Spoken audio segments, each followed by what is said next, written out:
Welcome students. तो कैसे हैं आप? आई आप सभी अच्छे होंगे। तो आज हम आपको कराएंगे क्लास 12 चैप्टर 4 एक्सरसाइज 4.6 का क्वेश्चन नंबर 11। इंपॉर्टेंट क्वेश्चन है, ऐसा एक क्वेश्चन आपको एग्जाम में बिल्कुल मिलेगा भाई। ठीक है, 6 मार्क्स का क्वेश्चन होता है ऐसा।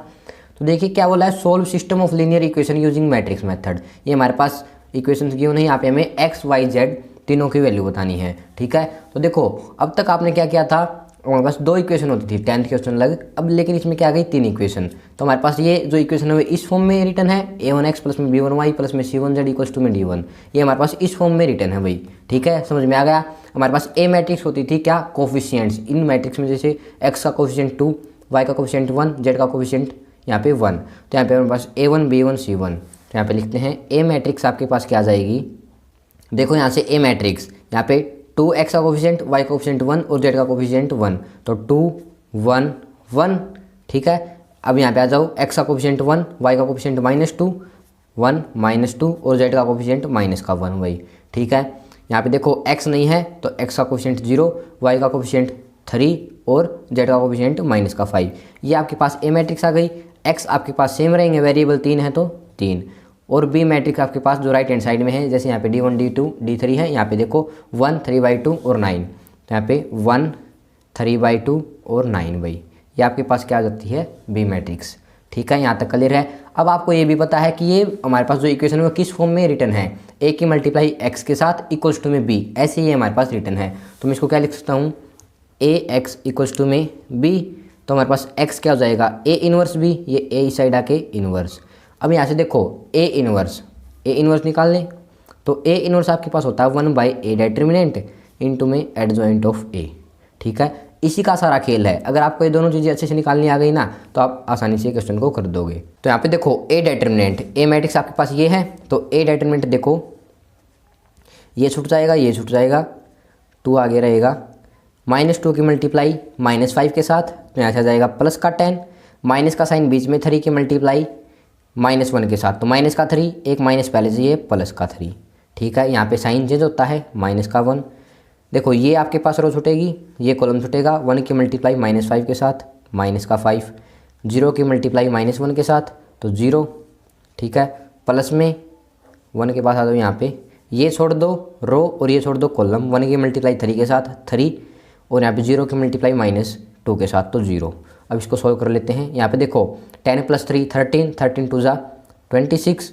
यहाँ पे -5 अंदर, -5 की -1 के साथ मल्टीप्लाई करेंगे तो प्लस का 5 और यहाँ पे प्लस में 3। अब इसको जोड़ देते हैं, ये आपके पास क्या आ जाएगा 34। ठीक है, ये आपके पास क्या आया भाई, ए डेटर्मिनेंट। तो ए डेटर्मिनेंट तो हमने यहाँ से निकाल लिया। अब बात करते हैं एडजॉइंट ऑफ ए की। एडजॉइंट ऑफ ए देखो यहाँ पे 3/3 की मैट्रिक्स है भाई। अब की बार एडजॉइंट ऑफ ए हमारे पास निकलेगा अच्छे से। ठीक है, तो देखो 3/3 की मैट्रिक्स में एडजॉइंट ऑफ ए क्या होगा, जैसे आपको पता है कोफैक्टर्स हमारे पास ऐसे डिनोट होते हैं कैपिटल ए से। सबसे पहले तो हम कोफैक्टर्स निकालेंगे सभी, फिर उसका ट्रांसपोज करेंगे, वो आपके पास क्या आएगा, एडजॉइंट ऑफ ए के इक्वल आएगा। ठीक है, एक बार मैं आपको बता देता हूँ, ये हमारे पास जैसे कोफैक्टर्स आ गए और इनका ट्रांसपोज। अब देखो हर एक कोफैक्टर्स की वैल्यू चाहिए हमें, तो यहाँ पे निकालते हैं हर एक कोफैक्टर्स की वैल्यू वही। तो a11 a12 a13 3 देख लेते हैं पहले। यहाँ पे आ जाओ a11 के लिए, ये आपके पास रो छूटेगी, ये कॉलम छूटेगा, -2 की मल्टीप्लाई -5 के साथ प्लस का 10, माइनस का साइन बीच में 3 की मल्टीप्लाई -1 के साथ, तो -3, एक माइनस पहले से ही बीच में है तो प्लस का 3, 10 + 3 13। ठीक है, a11 आपके पास 13 क्लियर हुआ। अब यहाँ पे आ जाते हैं a12 के लिए, ये आपके पास कॉलम छूटेगा, ये रो छूटेगी, 1 की मल्टीप्लाई -5 के साथ, तो यहाँ पे आ जाएगा आपके पास -5, माइनस में 0 की मल्टीप्लाई -1 के साथ तो 0, -5 0 आपके पास -5 रहेगा। लेकिन यहाँ पे a12 है तो +5 साइन चेंज होगा। अगर आपके पास यहाँ पे जो हमारे पास जैसे 1 + 2 ओड आए ना इस कंडीशन में, तो आपके पास साइन चेंज होता है भाई, ये आपको ध्यान रखना है। तो यहाँ पे आएगा आपके पास a12 5। अब a13 पे आ जाते हैं, ये आपके पास कॉलम छूटेगा, ये रो छूटेगी, 1 की मल्टीप्लाई 3 के साथ 3, माइनस का साइन बीच में 0 की मल्टीप्लाई -2 के साथ, तो 3 - 0 आपके पास क्या आ जाएगा 3। ठीक है, अब a21 a22 और a23।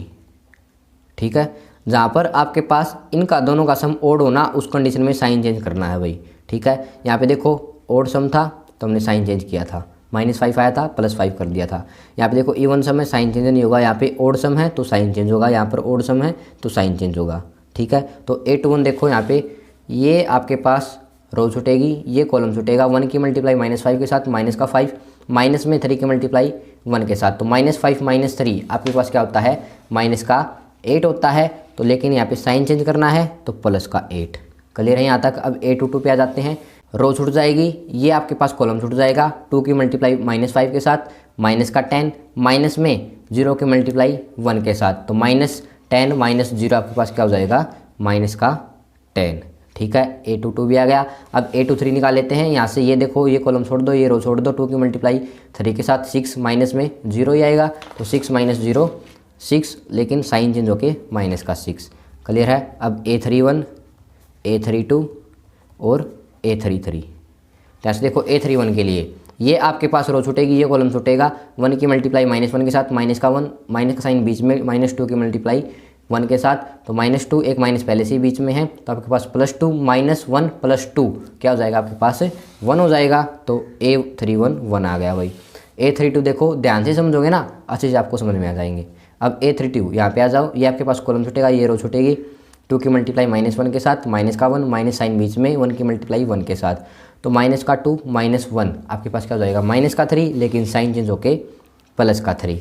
A33 पे देखो भाई, A33 यहाँ पे आ जाते हैं, ये आपके पास कॉलम छूटेगा, ये रो छूटेगी। 2 की मल्टीप्लाई -2 के साथ माइनस का 4, माइनस में 1 की मल्टीप्लाई 1 के साथ 1, तो -4 - 1 आपके पास क्या हो जाएगा भाई, माइनस का 5। सभी हमारे पास कोफैक्टर्स आ चुके, तो एडजॉइंट ऑफ ए देखो यहाँ पे क्या हो जाएगा। ट्रांसपोज का मतलब यहाँ पे क्या है, देखो ये आपके पास A11 A12 A13 ये क्या है, हमारे पास रो फर्स्ट है, तो यहाँ पे कॉलम फर्स्ट बन जाएंगे। बस ट्रांसपोज का मतलब ये होता है कि रो के कॉलम बना दो, कॉलम के रो बना दो। तो यहाँ पे डायरेक्ट लिख रहा हूँ एडजॉइंट ऑफ ए आपके पास क्या आएगा, देखो ये हमारे पास रो फर्स्ट है तो कॉलम फर्स्ट में लिख रहा हूँ मैं 13 5 3, ये रो सेकंड है तो कॉलम सेकंड 8 - 10 माइनस का 6, यहाँ पे 1 3 -5 1 3 -5। तो आपके पास दोनों चीज़ें आ चुकी, एडजॉइंट ऑफ ए भी और हमारे पास ए डिटर्मिनेंट भी, तो यहाँ पे उठा के रख देंगे भाई। तो यहाँ पे देखो भाई x आपके पास किसके इक्वल था, A इनवर्स इंटू में B, तो A इनवर्स हमने निकाला था 1/a डिटर्मिनेंट इंटू में एडजॉइंट ऑफ A।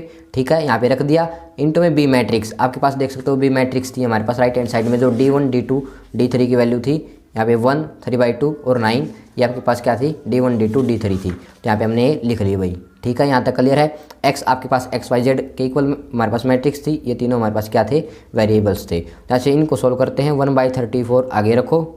ठीक है, तो यहाँ पे देखो 13 1 जा 13। अब यहाँ से देखो 8 की मल्टीप्लाई 3/2 के साथ करेंगे तो आपके पास क्या आएगा, 24/2 तो 12। ठीक है, अब यहाँ पे देखो 1 की मल्टीप्लाई 9 के साथ तो प्लस में 9। ठीक है, 5 की मल्टीप्लाई 1 के साथ 5, -10 की प्रोडक्ट अगर हम 3/2 के साथ करेंगे तो आपके पास क्या आएगा, माइनस का 30/2 तो माइनस का 15। ठीक है, 3 की मल्टीप्लाई 9 के साथ तो प्लस का 27, 3 की मल्टीप्लाई 1 के साथ 3, -6 की मल्टीप्लाई 3/2 के साथ करोगे तो आपके पास क्या आएगा, 6 3 आपके पास होता है 18, तो माइनस का 18/2 तो माइनस का 9, -5 की मल्टीप्लाई 9 के साथ तो 9 5 आपके पास क्या होता है 45, माइनस का है तो माइनस। अब इसको सॉल्व कर लेते हैं, 1/34 आगे रखेंगे, 13 + 12 आपके पास 25 होता है, 25 प्लस में 9 करेंगे तो 34, 5 - 15 आपके पास क्या बचेगा, माइनस का 10 और -10 प्लस में 27 तो प्लस का 17, 3 और माइनस का 9 आपके पास क्या हो जाएगा, माइनस का 6, माइनस का 6 और माइनस का 45 आपके पास क्या हो जाएगा, माइनस का 51। यहाँ से देखो XYZ के इक्वल चल रही है हमारे पास, XYZ, हमें तो XYZ की वैल्यू चाहिए, तो XYZ की वैल्यू देखो हर एक एलिमेंट के डिवाइड में 34 आ जाएगा, तो XYZ यहाँ से आपके पास 34/34 करेंगे तो 1, एक बार सभी के नीचे लिख लेते हैं 17/34 और यहाँ से आपके पास -51/34। तो x की वैल्यू आपके पास क्या आ जाएगी, यहाँ से देख लेंगे, XYZ 34/34 1 और आपके पास 17/34 1/2 और यहाँ से आपके पास ये 17 से कैंसिल हो जाएगा, 17 2 जा और 17 3 जा तो माइनस का 3/2, x की वैल्यू 1, y की वैल्यू 1/2 और z की वैल्यू माइनस का 3/2। ये आपके पास एक्स वाई जेड की वैल्यू आ गई, ये हमने यहाँ पे निकालनी थी। देखो भाई इंपॉर्टेंट क्वेश्चन है, लेंथी तो है थोड़ा बहुत, लेकिन आपको ये करना है क्योंकि एग्जाम में पक्का आएगा, 6 नंबर में आएगा। ठीक है, छोड़ तो हम सकते नहीं, 6 नंबर का क्वेश्चन है, आपको ध्यान से करना होगा। ये प्रोडक्ट में ध्यान देना होगा, एडजॉइंट ऑफ ए निकालते वक्त आपको कोफैक्टर्स निकालने वक्त ध्यान देना होगा। ठीक है, आपको छोड़ना नहीं है ये क्वेश्चन। ठीक है, तो ये था आपके पास क्वेश्चन नंबर 11। अच्छे से करना है, स्टेप बाय स्टेप, अगर ध्यान से करोगे तो गलती नहीं होगी भाई। Okay, thank you.